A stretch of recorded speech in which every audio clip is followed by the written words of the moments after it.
Hi, today I want to install an infrared patio heater for my tiny patio here. Why? Because it's my God-given right to be able to use my tiny patio in the cold of the night. This area used to be a part of two-car garage. We tore this one down and turned it into a patio and kept one garage so that at least we have a little bit of backyard. The heater will go right in the middle of the roof here. And the problem is that we don't have proper wiring to handle 4,000 watts. So I'll have to wire it all the way from my fuse box to this spot here without setting the house on fire. By the way, if you care about safety, this type of work should be done by licensed professionals. I do it because I'm confident in my skills.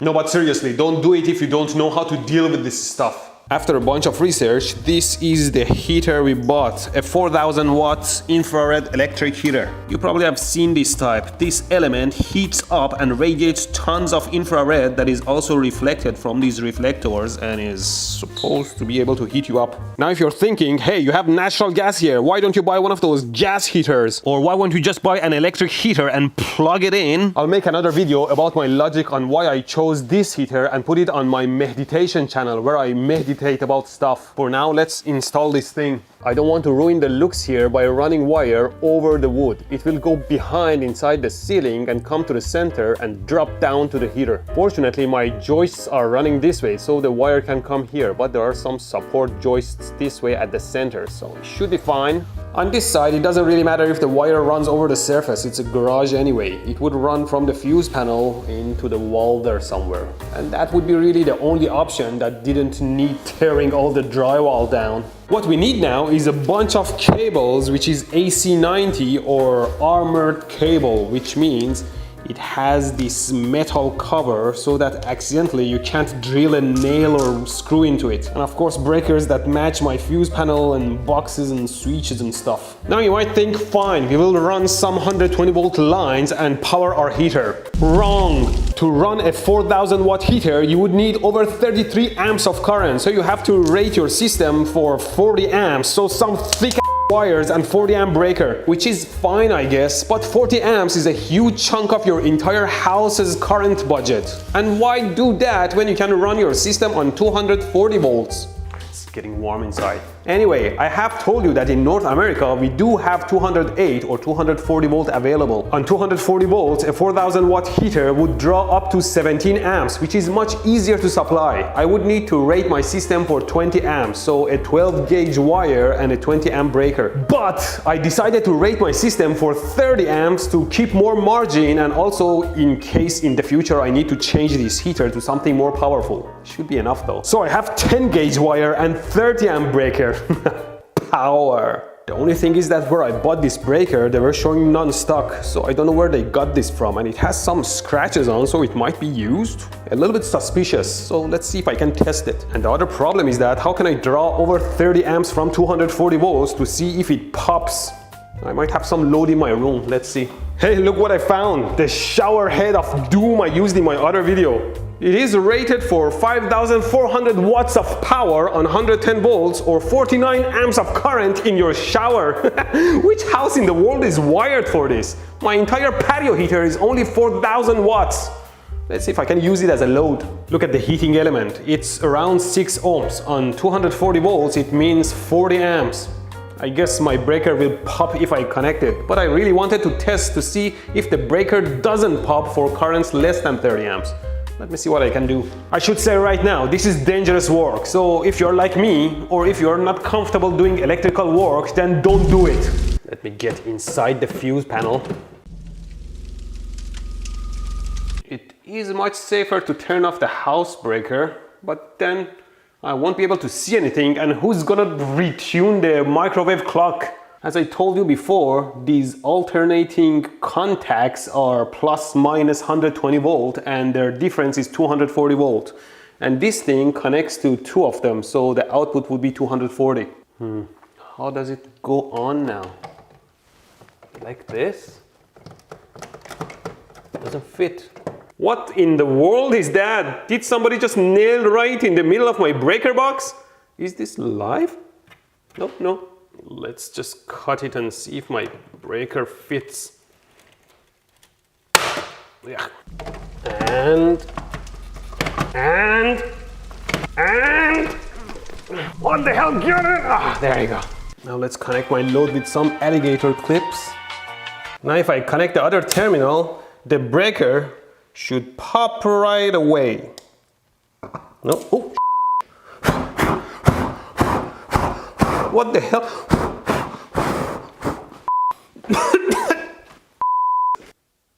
This burned, but my breaker didn't pop. Was it less than 30 amps or 40 amps is not enough to pop it immediately? Let's choose a smaller resistance. Now I selected 4 ohms for 60 amps. Wish me luck. Oh. I accidentally connected to 2.5 ohms instead of 4 ohms, so somewhere like 90 amps and the heating element popped open instead of the breaker. Should I feel safe with this? I think it should be fine. It must have something to do with the I²T rating of the breaker. You know, the more current you draw from it, the faster it will trip. Probably my wire tripped before this guy could. Here is a bucket of water. And so we are on the same page. None of this is a part of the process, so don't do it. I'm just a scientist trying to understand how long it takes for the breaker to trip before my house burns down. I still have a 4 ohm resistance left in here, so I'll put this in the water so it doesn't burn right away, and I'll measure the current too. Here we are. Let's see. Whoosh. Oh jeez. It started burning in the water. 70 amps and it still didn't pop. I have to keep it for longer and see when it pops. Okay, this time I'm not gonna let go until the breaker pops. 1, 2, 3, 4. My wire popped open. I still have some resistance left. Ready? 1, 2. My resistor burns open every time before the breaker. One more time, even smaller resistor. 1. Yeah, it doesn't last anymore. Do these breakers take so long to pop open? Or did they sell me a broken breaker? I'm pretty sure that's how it's supposed to be. Is it how it's supposed to be? Let's continue. The most important part of the project is for the wire to go above the ceiling of the patio. So let's start there, because if I can't do that, the rest of the project is doomed. Testing, testing, 1, 2, 3. Oh, what the hell? Oh, I'm pulling insulation out. Well, the wire has to go in here, and we have a beam here, and on top it's empty, so I should be able to go in straight above the ceiling. Hopefully I can push through and above the insulation though. Okay, let's do it. Why doesn't it go in? It has gone in for over 5 feet though, so this is expected. Now I have to open a nice and clean square right around here.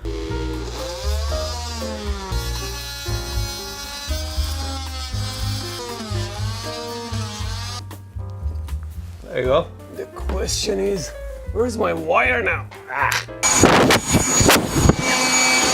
I screwed up by a few inches. I'm on the wrong side of the joist. It's okay, it's garage. I can fill it up later. There you go. It only took me 3 hours to pull the wire out. Now I just put a bracket on it so it doesn't go anywhere. I just put the original piece of wood back in place.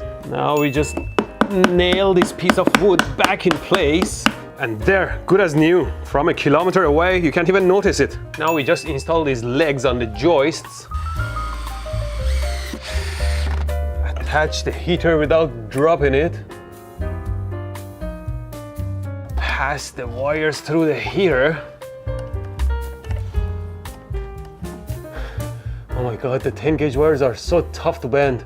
Anyway, I didn't need the neutral, I just needed the plus minus 120 and the earth. Now I just put the front panel on. And there we are. I'm done for the day. Actually, let's directly connect the cable to the fuse panel and see if it turns on. Ready? There, and as expected, it's drawing close to 16-17 amps. Let's go check it out. Ah, yes, it's working. Now I need to do the rest of the wiring. Hi, today is the next day. Let's do some wiring. I was a little bit worried about my breaker not tripping, so I contacted the manufacturer and they sent me this data. What you see here is the trip curve of my family of breakers. If I zoom in, you see the horizontal axis is a multiple of the rated current and the vertical axis is time in seconds. So for example, for my 30 amp breaker, 1 means 30 amp, 2 means 60 amps and so on. So if I come up here for 30 amp or 1, it takes 1,000 seconds to infinity for the breaker to trip, and for any current below 30 amp it doesn't trip at all. For 2 or 60 amps it takes between 10 to 50 seconds to trip. For 90 amps or 3 it takes somewhere between 4 to 15 seconds to trip. So breakers at home won't trip for fast surges of current, and in all my tests the heater element blew open before the breaker had a chance to trip. So I guess my breaker is fine and we can continue. So from the breaker the wire must go inside the wall and come out somewhere around here at a stud, and from there go over the surface. I'm gonna put my breaker down here because it's a little bit crowded up there. So we first somehow pop one of these doors open, something like this, and then I suppose we have to drill into the stud without shorting anything. There we are. Then we pass the wire through the hole. Geez, this thing is metal, it can't short the power lines. I have to be careful. Apparently the stud is here where the wire has to come out. Maybe a little bit further this way? Damn it, I should have covered here. This is fine because it's gonna be covered with some electric box. Now we fish the wire through without shorting anything. There we are.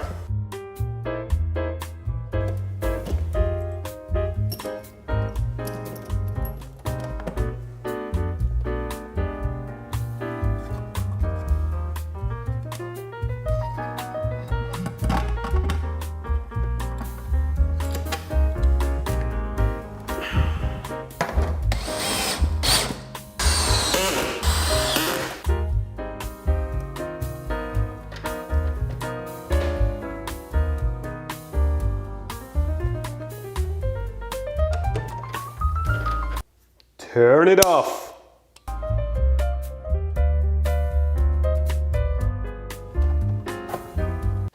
Done on this side.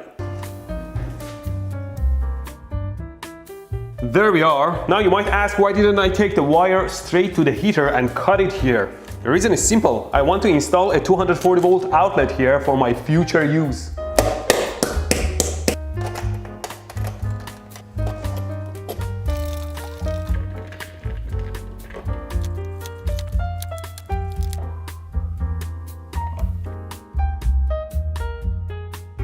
A bunch of 10 gauge wires are so hard to bend.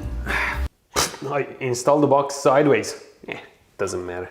Now we fix the wire to the wall, screwing these things into the studs. What do you call these things? Brackets or?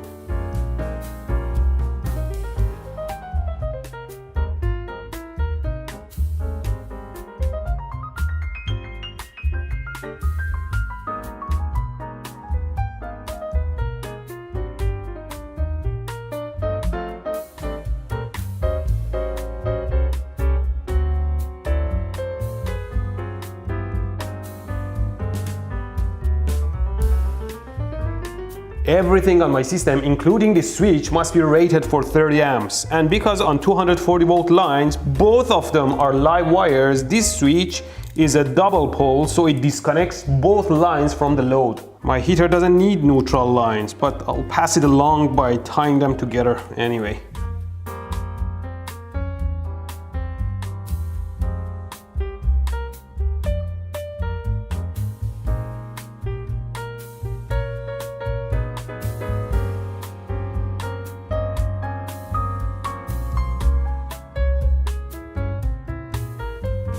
And done! The wiring all the way to the switch and to the heater. I guess now we can safely turn the breaker on. Okay, let's test. The switch is off. The heater is off. Now I flip the switch. The heater is on. Another success. I guess time will tell if my house will burn down. And make sure to check my meditation channel on more information on heaters and if this thing is any good or not. Have fun!